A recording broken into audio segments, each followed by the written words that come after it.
Servir a Deus é um desafio constante. Há dias em que enfrentamos tantos conflitos ao ponto de pensar em desistir. Quem nunca disse, hoje é meu último culto, não aguento mais, vou entregar minhas responsabilidades. Tenha calma. Quem foi que lhe disse que caminhar com Jesus seria fácil? A Bíblia vai nos revelar que o caminho é estreito e nesse caminho há espinhos, há obstáculos, há dificuldades. Aqueles que se entregam em prol do reino, que se doam para fazer a obra de Deus, enfrentarão oposição. Mas na aula de hoje aprenderemos que apesar da oposição, Deus fortalece as nossas mãos e a obra não pode parar. Vamos comigo estudar mais uma pré-aula da Escola Bíblica Dominical. Fique aí até o final.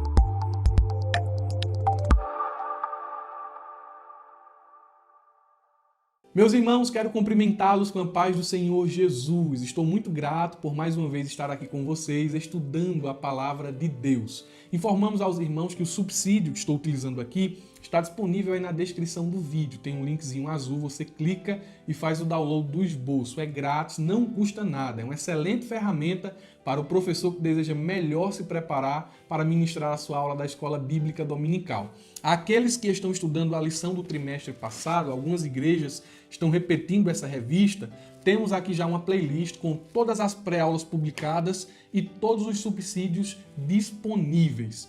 Os irmãos já sabem como nos ajudar. Inscrevam-se em nosso canal, ativem o sininho para receber as notificações, deixe seu like, compartilhem esse vídeo com o maior número de pessoas possível, no Facebook, no Instagram e no WhatsApp. Se vocês fizerem isso, farão com que mais pessoas amem a Escola Bíblica Dominical. Amém? Então, sem enrolação, vamos à nossa pré-aula de hoje. Estamos estudando nesse terceiro trimestre de 2020 uma lição que tem como tema geral os princípios divinos em tempos de crise, a reconstrução de Jerusalém e o exemplo espiritual para os nossos dias. O comentarista é o saudoso pastor Eurico Bergsten. A lição de hoje, ela traz um título bem sugestivo.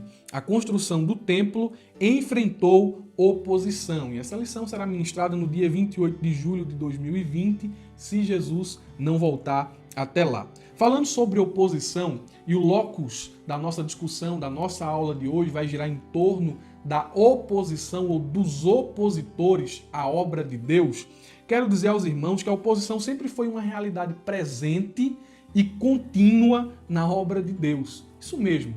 Jesus, ele ensinou aos seus discípulos que eles não deveriam esperar facilidades. Muitas pessoas hoje têm uma ideia romantizada do que é o evangelho, né? Do que é a pregação, do que é a obra de Deus. Sonham em ser missionários, sonham em ser pastores, em ser presbíteros, mas pensam só nas honrarias. Não olham o que está por trás destas coisas, né?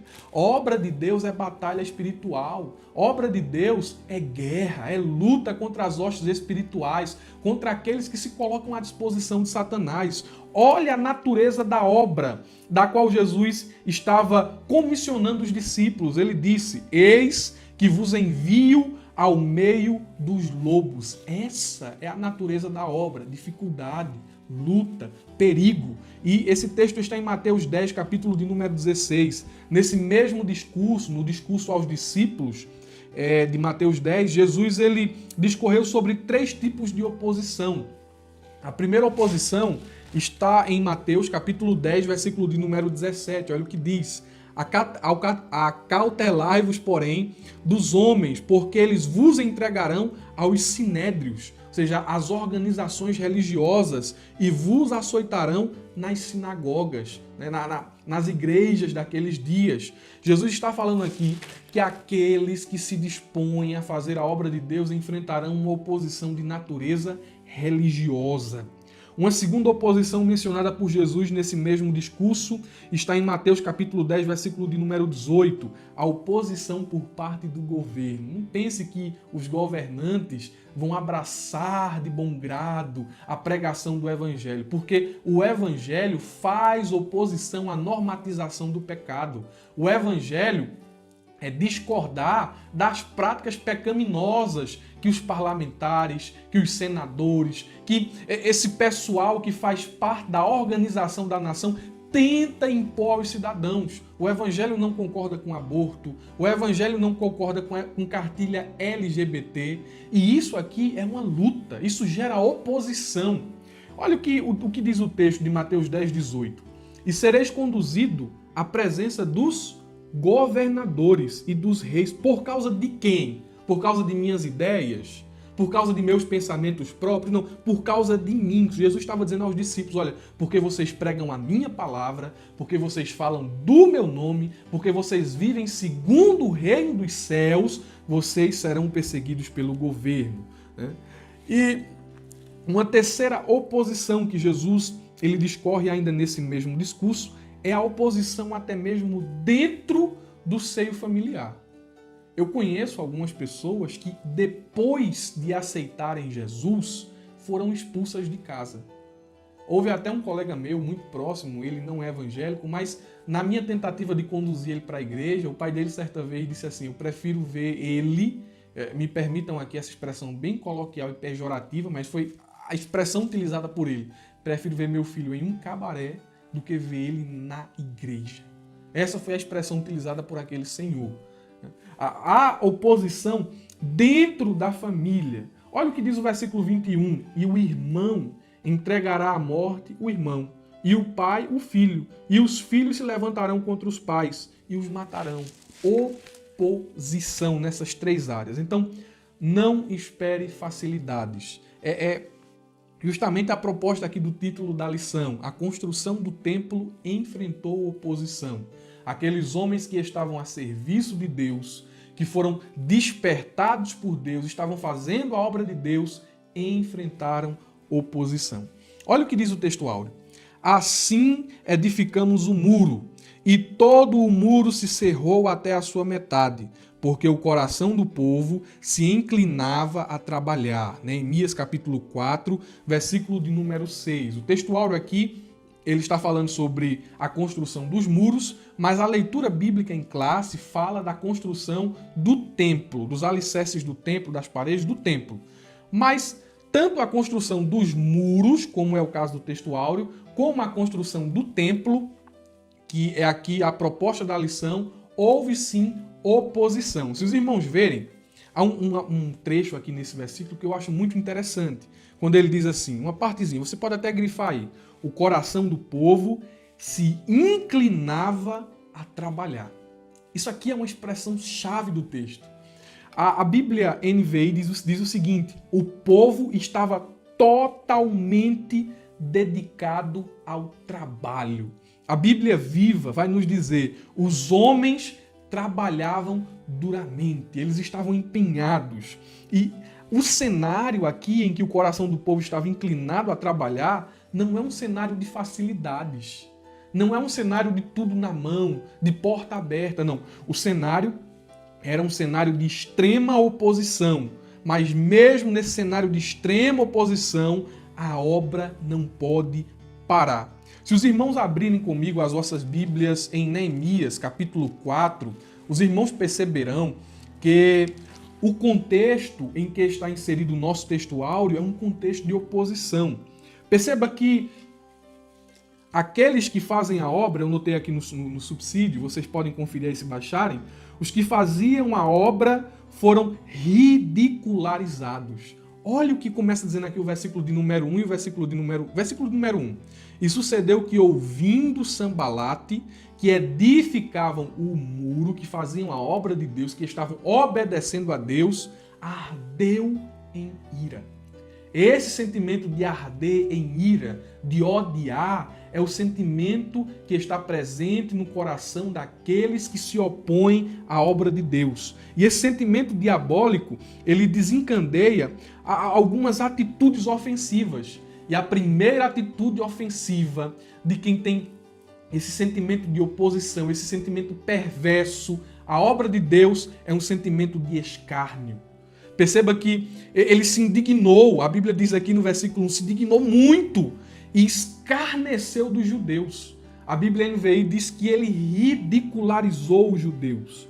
Os que faziam a obra em primeiro lugar foram ridicularizados. Você já consegue se familiarizar com esse texto? Você que está fazendo a obra, você que está saindo na campanha, você que está estudando para a escola dominical, você que está chamando a classe para vir, que está se empenhando, que está se doando, vai se levantar pessoas para escarnecer. vai se levantar pessoas para ridicularizar. Olha, irmão, você está se esforçando para a escola dominical, você tem limitações, alguém vai achar algum defeito e dizer assim, mas gagueja. Mas sempre acham algum defeito para escarnecer, para ridicularizar. É uma forma de oposição. Em segundo lugar, os que faziam a obra, os que faziam a obra foram depreciados e menosprezados. Quem nunca, irmão, ao fazer a obra de Deus, sentiu desprezo de pessoas que não fazem nada? Porque geralmente o desprezo vem dessas pessoas, elas não fazem nada. E por não fazerem nada, elas não querem que ninguém também faça. Ou então pessoas invejosas, que fazem a obra por conveniência, fazem a obra por status, e quando vem alguém se empenhando, fazendo a obra por amor, elas querem fazer parar. Foi o caso aqui de Tobias e de Sanbalate. Eles tinham no seu coração inveja por não participarem daquilo que Deus estava fazendo naqueles dias. Olha o que diz o versículo de número 2. E falou na presença de seus irmãos e do exército de Samaria e disse: que fazem estes fracos judeus? Isso é uma forma de desprezo, de menosprezo. Foram depreciados, mas a obra avança porque os fracos estão trabalhando. Não pare de trabalhar. Não pare de evangelizar. Não pare de insistir na escola dominical. Não pare de servir na igreja que você faz parte. Não pare.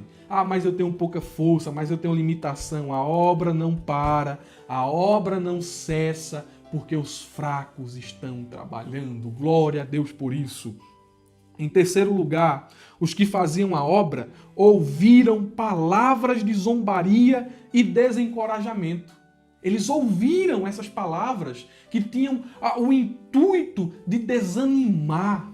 Quantas vezes você já não ouviu palavras de pessoas que tentam te desanimar, que tentam te desviar do objetivo, que parece que fazem mesmo isso para ver você não fazer mais nada. Mas Deus está dizendo aqui, através dessa pré-aula, eu estou lhe dando força para continuar. Vai ter muita gente te dando palavra de desânimo, mas a palavra do céu é: não pare, não pare, não pare, não pare, não pare, continua trabalhando, glória a Deus. Olha as palavras de desânimo. Eles estavam erguendo o muro, construindo o muro, e Tobias chegou e disse assim, e com eles estava Tobias, o amonita, e disse: ainda que edifiquem, vindo uma raposa, derrubará facilmente o seu muro de pedra. Uma raposa, irmão, derrubar um muro.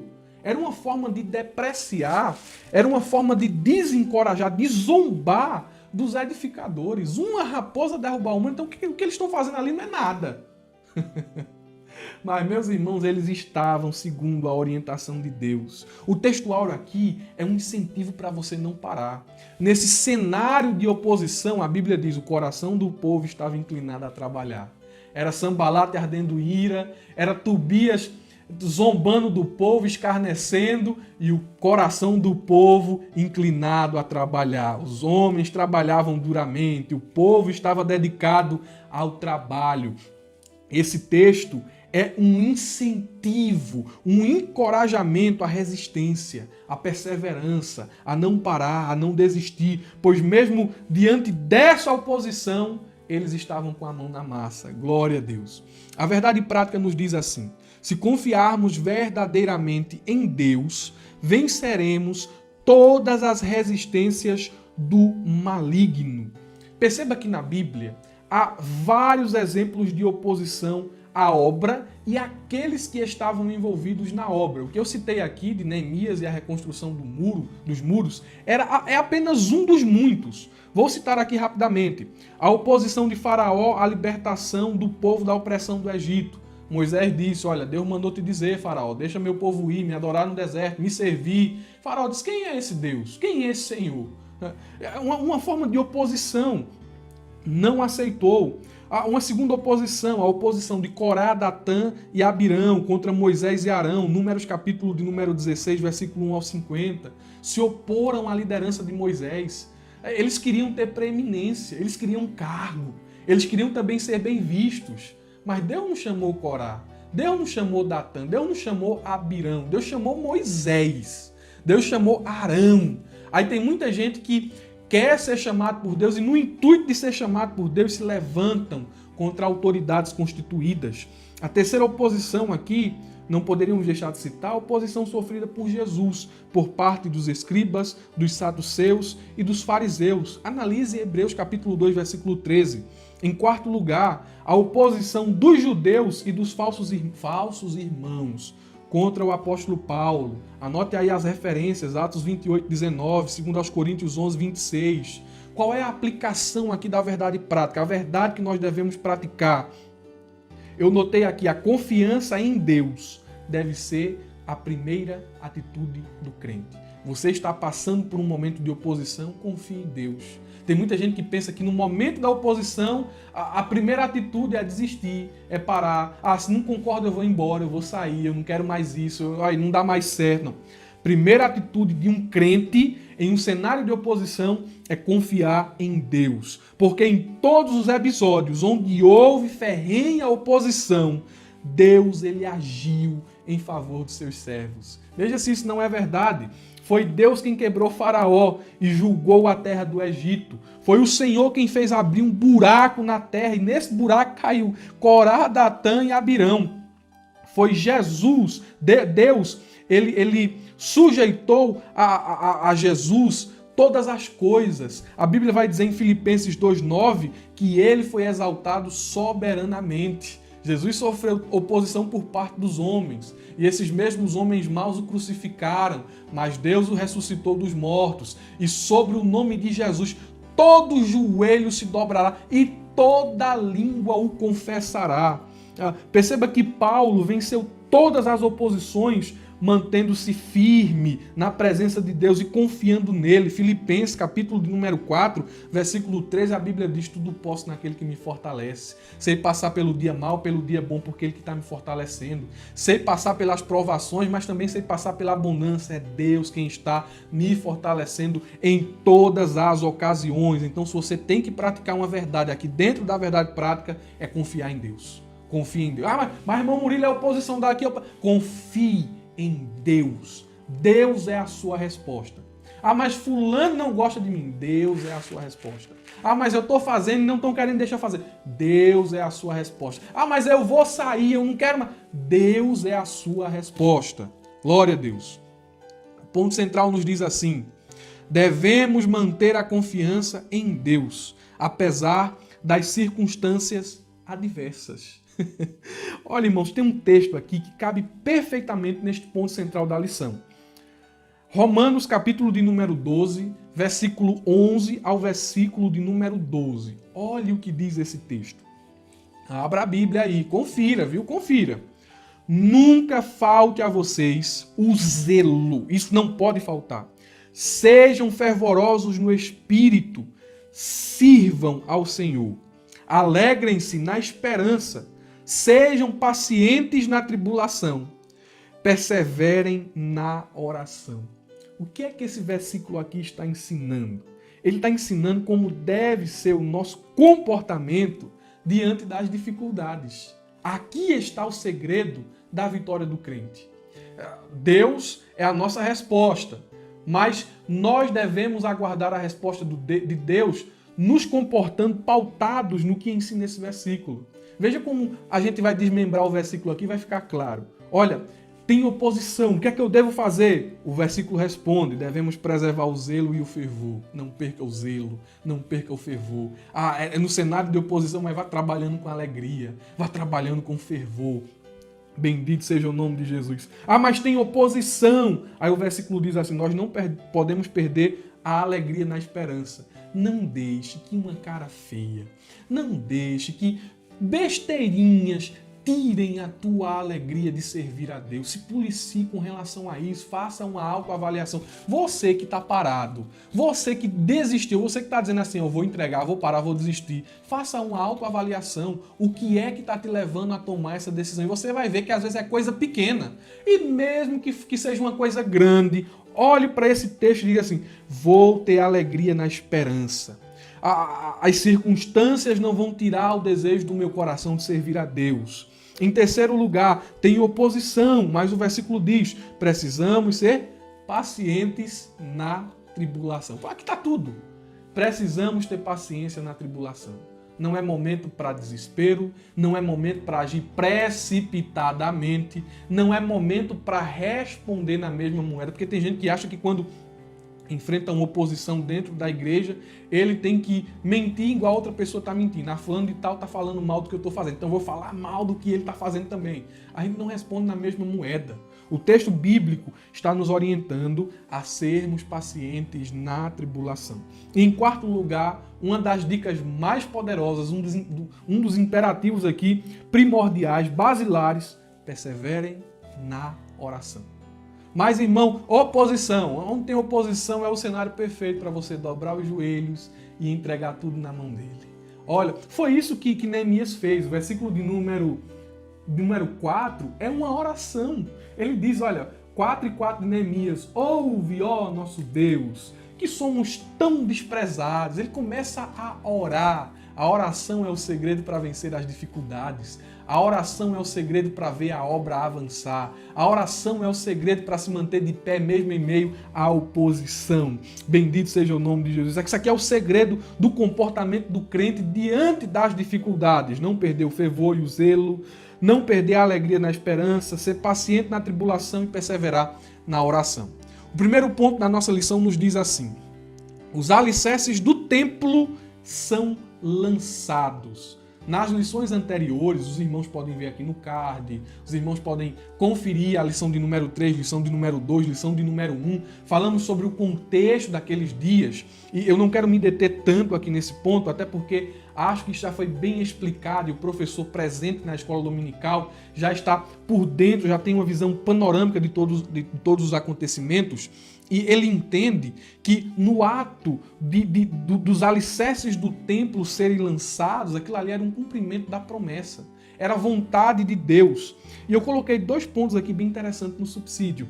Diz assim, a reedificação do templo e o tempo da presciência de Deus. Isso aqui é interessante, porque tudo aquilo ali que estava acontecendo já estava na agenda de Deus. Não estava acontecendo nada fora do propósito de Deus. O retorno era propósito de Deus. A edificação do altar era propósito de Deus. A construção do templo era propósito de Deus. Eles não estavam fazendo aquilo ali. Zorobabel, Josué, o sacerdote, e os quase 50 mil que retornaram com ele, não estavam fazendo aquilo ali como algo que eles decidiram. Isso ali já estava no coração de Deus. E por que é que eu digo o tempo da presciência? Notem isso aqui, porque isso não está no subsídio. O tempo da presciência é o tempo da promessa em processo de cumprimento. E é nesse tempo da presciência, onde a sabedoria divina ela fica evidente. Perceba que o retorno já estava profetizado. Jeremias capítulo 29, versículo 11 ao 14. A Babilônia não é o destino final do povo de Deus. O povo de Deus não ficaria naquela terra estranha. Babilônia não é o destino final daqueles que servem a Deus. Deus disse, vou visitar vocês. Apesar do cenário caótico, eu sei quais são os planos que eu tenho a respeito de vós. São planos de paz, para darem a vocês o fim que vocês tanto esperam. Vou visitar vocês, vou tirá-los desta terra e torná-los a plantá-los em Jerusalém. E percebam que nesse tempo da presciência, Deus foi dando alguns sinais de que Ele estava trabalhando. Deus estava em movimento, Ele estava agindo, Ele tem compromisso com Sua palavra. Perceba que foi Ele quem despertou o espírito de Ciro. Os judeus não poderiam imaginar como é que nós vamos retornar. Como é que isso vai acontecer? Olha, qual é o tempo? E Deus trabalhando nos bastidores, Deus despertando Ciro, Deus despertando o coração do povo. Era a sabedoria de Deus em evidência. Ele levou o povo para castigar. Ele teve sabedoria em tratar com o coração do povo. Mesmo a tribulação sofrida no Egito era pedagógico, era sinônimo de sabedoria. Olha, vou ensinar o meu povo, vou ensinar o povo de Israel a ser santo, a me servir. E depois desse período, Deus foi lá e tirou esse povo da Babilônia com mão forte. Deus levantou Ciro, Deus despertou o povo, era a sua sabedoria em evidência. O segundo ponto, que está no subsídio, não na lição, mas está aqui como um complemento, foi o seguinte: a reedificação do templo e o tempo do quê? Da providência de Deus.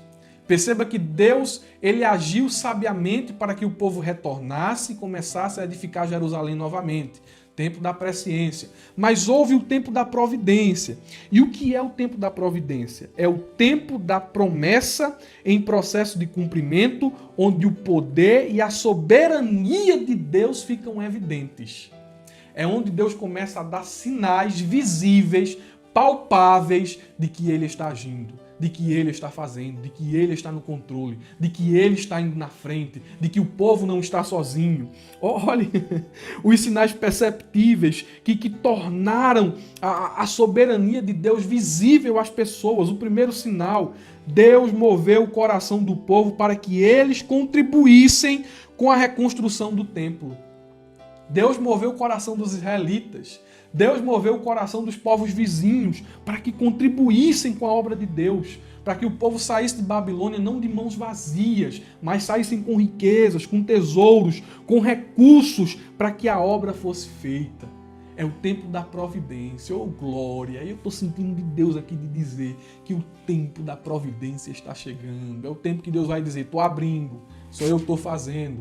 Olha, estou enviando alguém, sou eu que estou fazendo. Aleluia, glória a Deus. Estou tirando o papel de baixo, colocando o papel em cima. Sou eu que estou fazendo. É tempo da providência. Em segundo lugar, um segundo sinal perceptível, que era o tempo da providência, Deus ele moveu o coração do rei. Mas, irmão, não era um rei crente, não era um rei ímpio. Deus moveu o coração de um rei ímpio. Oh, glória a Deus! Para que ele restituísse ao povo judeu os tesouros que foram saqueados do templo de Deus. Esdras, capítulo 1, versículo 7 ao versículo de número 10. Confiram a referência. Foi Deus quem moveu o coração de Ciro. Olha, restitua ao povo os tesouros que foram roubados. E o povo veria isso, veria essa atitude de Ciro e compreenderiam que era Deus que estava no controle, que era Deus que estava fazendo. Glória a Deus. Vai ter restituição, viu? E é Deus quem está fazendo, é Deus quem está operando. Em terceiro lugar, Deus ele preservou o povo. Tempo da providência, ele está preservando. Deus preservou o povo, os livrando dos perigos dos salteadores durante a viagem de retorno. Esdras capítulo 2, versículo 1, 2, vai dizer que o povo chegou na terra em paz. Quando a Bíblia vai dizer lá em Esdras 8, 22, Esdras teve aqui na primeira referência do capítulo 2, é Zorobabel e Josué. Na referência do capítulo 8, versículo 22, é Esdras e mais um grupo de pessoas. E Esdras vai dizer que o caminho era perigoso. Agora você volta comigo aqui, faz uma digressão, vem até o capítulo 2 e pensa comigo aqui, o povo voltando com um monte de oferta e o povo voltando também para Jerusalém, uma estrada perigosa, com as riquezas do tesouro, os tesouros, que eram as riquezas, né, que estavam no templo de Deus, que foi entregue por Ciro agora ao povo judeu. Olha, voltem, levem aí os tesouros que foram saqueados de vocês. Voltar com desse tanto de riqueza, e os salteadores, e os ladrões, e os homens violentos. Mas Deus estava preservando o povo. O povo saiu de Babilônia, foi para Jerusalém com desse tanto de riqueza e chegou lá em paz. É tempo da providência. É Deus guardando, é Deus livrando. Sabe por que é que a casa ainda não caiu aí? É tempo da providência. É Deus dizendo, estou preservando. Sabe por que o filho ainda não foi consumido pelas drogas? Sabe por que ainda não mataram algum dos teus? É Deus dizendo, eu estou preservando, eu estou livrando. E eu digo mais aqui, eu vou ter a ousadia de dizer isso aqui pela palavra. Tempo da providência, te prepara, porque vai chegar aqui um momento de Deus repreender essa depressão. Vai chegar um momento de Deus tirar esse sentimento de suicídio aí do coração, dos teus familiares, daqueles que tu tem orado. Tempo da providência, é tempo de Deus agir, é tempo de Deus fazer. E é um agir tão evidente que a gente olha para o que está acontecendo e só pode dizer, é Deus, é Deus, é Deus, é Deus quem está fazendo. Então, no ato de colocarem os alicerces do templo, de fundarem, colocarem o fundamento do templo, isso ali era tempo da providência. Era uma resposta de Deus àquele povo que se disponibilizou a fazer a sua obra. Vocês estão fazendo, vocês estão indo, vocês estão se desgastando, vocês estão doando as vossas vidas, então recebam graça, recebam poder. Olha, saibam que eu estou presente. Se você está fazendo a obra de Deus, se você está indo, se você está cumprindo a grande comissão, se você está evangelizando, se você está se gastando, saiba de uma coisa, Ele está vendo, Ele está presente, Ele está te ajudando. Bendito seja o nome de Jesus. O segundo ponto da nossa lição vai nos dizer o seguinte, aqui é um tom de advertência. Aqui o caldo vai engrossar, a coisa aqui vai ficar séria. Vai ter gente que não vai concordar com o que eu vou falar aqui. Se você não concordar, aí é problema seu. A palavra de Deus está falando isso. Mas se você concorda com aquilo que vai ser dito aqui, coloca aí nos comentários, eu concordo. Olha só, os samaritanos, é o que diz o ponto de número 2, se opuseram à construção do templo. E aqui tem 2 subpontos aqui. Entre os moradores da terra estavam os samaritanos. Os samaritanos tentaram frustrar a construção do templo. E eu não quero me deter ao que está na lição. Eu trouxe uma coisa extra. E eu coloquei aqui as características dos inimigos do povo de Deus. Irmão, é isso aqui. A Bíblia desnuda, desmascara o homem que se opõe à obra de Deus, ao reino de Deus. A Bíblia desnuda estes homens. E eu coloquei aqui 5 características baseadas em Esdras, capítulo de número 4, versículo do 1 ao versículo de número 23. Você lê o capítulo 4, você vai encontrar as características dessas pessoas, desses opositores. Vamos lá, a primeira característica. Os opositores da obra de Deus mascaram suas más intenções com palavras nobres. Eles têm um discurso bonito, mas perceba, a Bíblia revela a natureza deles. Eles são adversários. Versículo 1, versículo 2 vai nos dizer isso. Ouvindo, pois, os adversários de Judá e Benjamim, eles são adversários. Mas os adversários são sagazes, eles são inteligentes. Nos seus discursos, eles dizem, compartilhamos da mesma fé. Olha, viemos aqui oferecer ajuda. É falacioso, é mentiroso. Essa preleção dos samaritanos aqui dizendo, somos todos irmãos, era uma armadilha que objetivava ganhar a afeição do povo de Deus para depois desviar os fracos e atacar a liderança. Era isso, irmão, versículo 1, versículo de número 2. Chegaram para Zorobabel, queremos ajudar, mas Zorobabel, conhecendo a intenção do coração daqueles homens, rejeitou tal ajuda. E qual é a lição que cabe aqui para os nossos dias? A igreja deve apoiar a liderança constituída por Deus no combate a esses homens opositores da obra. A igreja deve fazer isso. Olha o que diz o versículo 3 do capítulo 4 de Esdras. Porém, Zorobabel e Jesua foi as pessoas que Deus despertaram para aquele momento, foi as pessoas que Deus levantou para que o templo fosse novamente reedificado. Eles disseram, diz assim, porém Zorobabel e Jesua e os outros chefes dos pais de Israel lhes disseram, não convém que vós e nós edifiquemos casa ao nosso Deus, mas nós sós a edificaremos ao Senhor, Deus de Israel. Alguém vai dizer que exclusivistas, que povo indiferente, que soberba, que orgulho.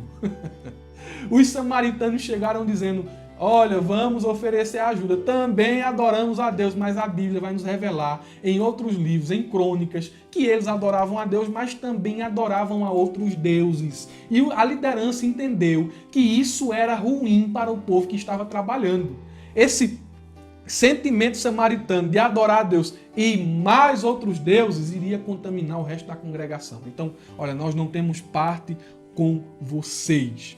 A segunda característica daqueles que se opõem à obra de Deus são essa daqui. Os opositores da obra de Deus tentam semear medo e desânimo no meio dos que estão trabalhando. Esdras capítulo 4, versículo 4. Olha o que a Bíblia diz. Todavia, o povo da terra debilitava, uma referência aos samaritanos, debilitava as mãos do povo de Judá e inquietava-os no edificar. Tentavam, por medo, desânimo, fazer com que eles não trabalhassem. É interessante que esse tipo de gente aqui, Eles não cuidam das próprias responsabilidades, mas eles se prontificam a desviarem, a desanimarem aqueles que estão trabalhando. Sabe quais são essas pessoas aqui em nosso contexto atual? É aquelas pessoas que não saem na campanha evangelizadora, não participam da escola dominical, não contribuem, não honram a liderança, não frequentam culto de doutrina, mas tentam a todo custo desencorajar os que estão trabalhando. Ele não vai e ele também não quer que você vá. Mas o que é que a igreja deve fazer? A igreja deve rejeitar o discurso do tal opositor que tenta impor medo, que tenta impor desânimo. Deve condenar as suas atitudes e orar para que ele se arrependa e confesse os seus pecados para que alcance restauração. Em terceiro lugar, os opositores da obra de Deus investem seus recursos com a intenção de fazer a obra cessar e os que nela trabalham. Esdras capítulo 4, versículo 5. Olha que ousadia. Eles gastaram dinheiro. Eles investiam o que tinham para fazer com que a obra parasse. Olha só, e alugaram contra o povo, contra eles, conselheiros para frustrarem os seus planos. Investiram, pagaram. Se alugaram é porque pagaram. E essas pessoas aqui, elas são interessantes, porque elas são persistentes. O opositor, ele é persistente, ele não para, parece que ele vive da oposição. O versículo 5 vai dizer assim, eles fizeram isso todos os dias de Ciro, rei da Pérsia, até o reinado de Dário, rei da Pérsia. Foram insistentes. E qual é a lição que nos cabe aqui nesse ponto da lição? A igreja não pode ceder diante da persistência de tais homens maus. Eles buscam com ferocidade destruir a igreja. Porém, a igreja tem um dono, camarada. Se tu está se levantando aí, investindo o que tu tem para parar a obra de Deus, Deus é o dono da igreja. Deus é o dono da igreja. E Ele é maior do que todo e qualquer opositor. Se você está se opondo à obra de Deus, Ele vai lhe colocar no seu lugar. Ele vai lhe colocar no lugar devido. Ele vai puxar o freio. Ele vai apertar o nó. Deus sabe como lidar com esse tipo de gente. Em quarto lugar, os opositores da obra de Deus usam a mentira e a calúnia como armas para atacar a igreja. Isso é clássico. Gente que se diz crente, mas está nas redes sociais a todo momento falando mal da igreja, mal da liderança. Às vezes ele assim, não, nós estamos falando mal da liderança, nosso problema não é com a igreja, é com a liderança da igreja. Você está expondo o corpo de Cristo. Está expondo a igreja. Isso é uma atitude de rebeliado. E a mão de Deus pesa contra a rebelião. Cuidado para não tomar o mesmo caminho de Corá, Datã e Abirão. Deus não mudou, Ele ainda é o mesmo. Essa velha estratégia utilizada pelos opositores da construção do templo ainda é usada hoje. Olha o que diz o versículo 6. O versículo 6 diz assim: e sob o reinado de Assuero, no princípio do seu reinado, escreveram uma acusação contra os habitantes de Judá e de Jerusalém. Uma acusação mentirosa, caluniadora. Eles encobriram, mascararam a mentira com meias verdades, no intuito de parar, de refrear os que estavam trabalhando. E os opositores do reino, maliciosamente, recheiam seus discursos de benfeitorias, de piedades e de humildade para mascararem a mentira e a calúnia. Eles se apresentam como homens de Deus, como homens que trabalham, como homens éticos, fazem lá pose ética, como homens éticos, mentirosos, caluniadores. Se apresentam assim para enganarem as pessoas. Olha, nós somos humildes, nós fazemos isso. Olha, nós estamos aqui simplesmente denunciando desvios de condutas. Mas fazem isso, meus irmãos, mascaram o seu mau caráter com uma falsa piedade. Ah, irmão Murilo, você está falando de alguém? Eu estou falando aqui do opositor da obra. Do homem que a Bíblia está desnudando, desmascarando. E vocês percebam que eles tentam descredibilizar os homens de Deus para fragilizarem as ovelhas. Porquanto uma ovelha sem pastor será uma presa fácil para os predadores. A calúnia tinha esse objetivo, de descredibilizar diante de Assuero os homens que estavam trabalhando. Olha, se eles construírem um muro, não vão mais te servir, não. Se eles construírem um muro, eu digo uma coisa a vocês, o tesouro do rei vai diminuir, tentando tirar a credibilidade daqueles que estavam trabalhando, caluniosos, mentirosos. A quinta característica de um opositor da obra é esta: eles têm pressa de fazer cessar o trabalho dos que servem. Eles têm pressa nestas coisas. Olha o que diz o versículo 23 do capítulo 4.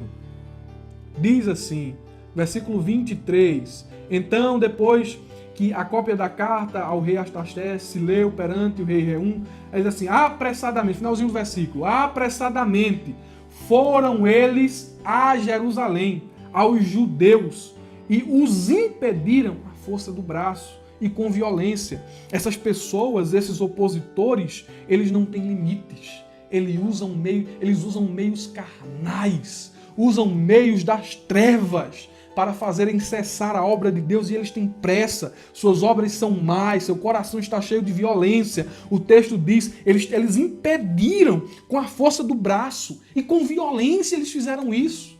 Essas são algumas, não todas, características daqueles que se opõem à obra de Deus. Olha o que diz o tópico de número 3, a lição, ela progride, a gente precisa acompanhar o progresso da lição. Como se explica a falta de resistência dos judeus? Diante de tal oposição, eles pararam, eles desistiram. Meus irmãos, maior do que a autoridade constituída na terra é a autoridade suprema, o Deus dos céus, quem constitui as autoridades terrenas. Mas deram ouvidos, pararam, cessaram a obra, e a lição traz essa pergunta: como se explica a falta de resistência dos judeus? Eles não poderiam ir até o rei daquela época, Ciro, Artaxerxes, Assuero, conversar, falar? Por que eles pararam? Por que é que eles não resistiram, não teve uma revida? Simplesmente cessaram. Temos aqui algumas respostas. Algumas respostas que evidenciam ou jogam luz sobre os motivos pelos quais aqueles homens de Deus cessaram a construção do templo. A primeira delas é a dúvida. Veja que os opositores, eles conseguiram semear dúvida no coração do povo. Se você está com dúvida de que Deus lhe chamou, de que você está fazendo a obra de Deus, que essa dúvida seja dissipada agora, em nome de Jesus. Em nome de Jesus. Os opositores conseguiram plantar essa semente mal no coração do povo. Ah, irmão Murilo, como? Olha o que diz Ageu. Olha o que diz Ageu. Ageu foi um profeta daqueles dias. Ele profetizou durante os dias de Zorobabel, durante os dias da reconstrução do templo. Palavras do Senhor na boca do profeta Ageu. Ageu 1 e 2. Assim fala o Senhor dos Exércitos, dizendo: este povo diz, não veio ainda o tempo em que a casa do Senhor deve ser edificada. Eles acharam, é tanta oposição, é tanta dificuldade, é tanta luta, é tanta prova, eu acho que ainda não é o tempo de Deus. E tem gente que às vezes não faz isso, acha que o tempo de Deus é só quando as portas estão abrindo, é só quando está dando tudo certo. Não, em meio à oposição, nós devemos perseverar. Você não sente confirmação naquilo que você está fazendo? Você não sente que Deus está com você? Então, nesse cenário de oposição, continue fazendo a obra, continue servindo a Deus. E o povo deixou que a dúvida entrasse no seu coração. Mas Deus levanta uma voz profética para dizer o seguinte: a minha obra não pode parar. A minha obra não pode cessar. Esse é o primeiro motivo, a dúvida. O segundo foi a confiança na própria força. Zorobabel, o líder do povo, ele se viu esgotado, ele se viu sem forças para continuar. E se nós nos apegarmos à ideia de que o avanço do reino, o avanço da obra, depende da nossa própria força, nós fracassaremos, nós falharemos. Foi por isso que Deus se dirigiu a Zorobabel, utilizando o profeta Zacarias, Zacarias capítulo de número 4, versículo de número 6. Deus diz a Zorobabel: não é por força, não é a força do teu braço, não é por violência, não vai ser uma guerra. Aí ele diz: mas é pelo meu espírito. Aí Deus diz uma coisa interessante aqui para Zorobabel: diz o Senhor dos Exércitos. Deus estava lembrando a Zorobabel que é ele quem peleja. Deus estava lembrando ao líder do povo naquele tempo que ele é o Senhor dos Exércitos, de que ele é maior do que a oposição, de que ele é maior do que os samaritanos, de que ele é maior do que o rei constituído daqueles dias. Eu sou o Senhor dos Exércitos, disse Deus na boca do profeta Zacarias para animar Zorobabel. Glória seja dada ao nome de Jesus. Não é por sua força, não. Não é por sua sabedoria, não. É pela força dele, é pelo Espírito dele. Ele é o Senhor dos Exércitos. Ele é quem está fazendo. Ele é quem está dando ânimo. Ele é quem está pelejando. Ele é quem está na frente. Então, te anima. Mas faltou força em mim. Mas em Deus não falta força. Glória a Deus. Em terceiro lugar, mais um motivo aqui que explica a falta de resistência do povo. O primeiro foi a dúvida. O segundo foi a confiança nas próprias forças. Mas o terceiro motivo aqui, a falta de santidade. As vestes estavam manchadas. O sacerdote Josué estava com suas vestes sujas, o que apontava para uma vida de pecado. Veste suja tem essa conotação: pecado, desvio, erro, falha. Olha o que diz Zacarias, capítulo de número 3, versículo 3 diz assim: ora, Josué, vestido de vestes sujas, estava diante do anjo. Meus irmãos, faz a obra, mas tem que fazer em santidade.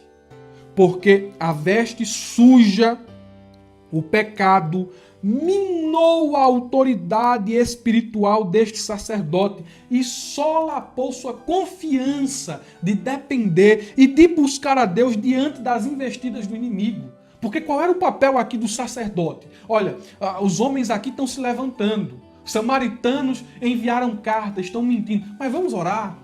Vamos buscar a Deus. Deus vai dar a resposta. Mas ele estava com as vestes sujas e a sua espiritualidade estava comprometida.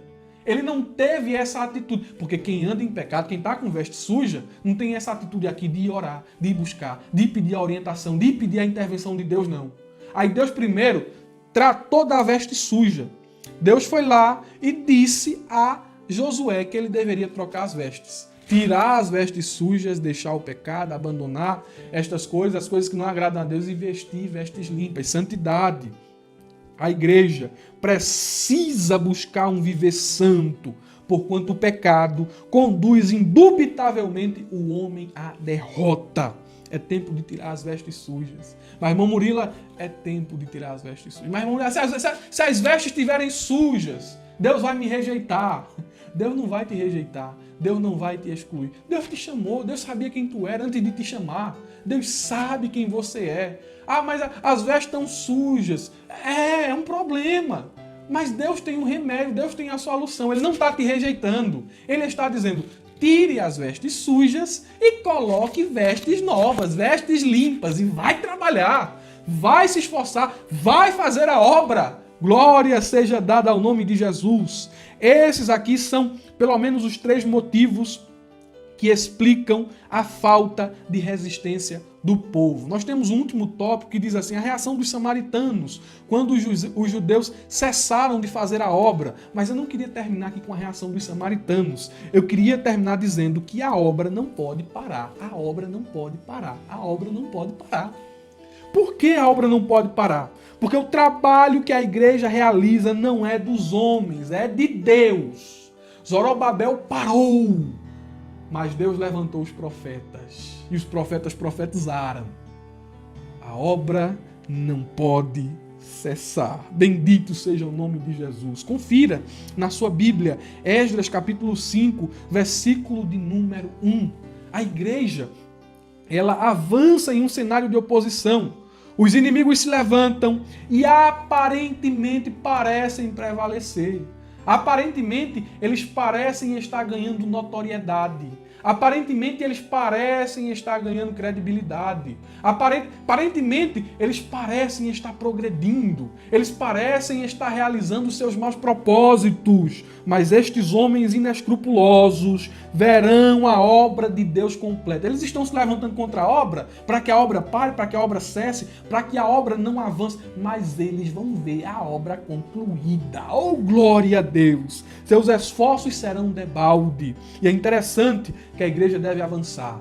A igreja deve semear. Aquela verdade que está em 1 Coríntios, capítulo 3, versículo 6. Um semeia, outro rega, mas quem dá o crescimento é Deus. Deus está envolvido no ato do trabalho da obra. Um está regando, um está plantando, mas Deus está dizendo, eu estou dando crescimento, eu estou dando crescimento, eu estou dando crescimento. E quem é que pode impedir Deus? Tenta impedir Deus para ver. Tenta dizer assim, não vai crescer se Deus está dando a mão, botando a mão e dizendo, vai crescer, é eu que quero, é eu que quero. Eu duvido a palavra de um opositor prosperar diante da palavra daquele que está fazendo todas as coisas. Diante da palavra do Criador de todas as coisas. Bendito seja o nome de Jesus. Continue. Vai ter oposição, mas você não pode parar. Continue, persevere, resista. A obra avança porque os fracos estão fazendo. Quem dá o crescimento é Deus. Oh, glória a Jesus. Essa aula de escola dominical aqui parece que está mais para uma pregação. É como se fosse um culto pentecostal aqui, irmão. O coração se alegra quando se fala de coisas boas. Eu quero agradecer você que teve a paciência, eu digo a paciência de chegar até aqui. Deus abençoe sua vida. Deus faça o seu caminho prosperar. Deus te dê vitória na sua jornada. Você que chegou até aqui, compartilhe esse vídeo com mais pessoas. Compartilhe boas coisas. Abra a jaula. Desejo a você um ótimo fim de semana em nome do Senhor Jesus.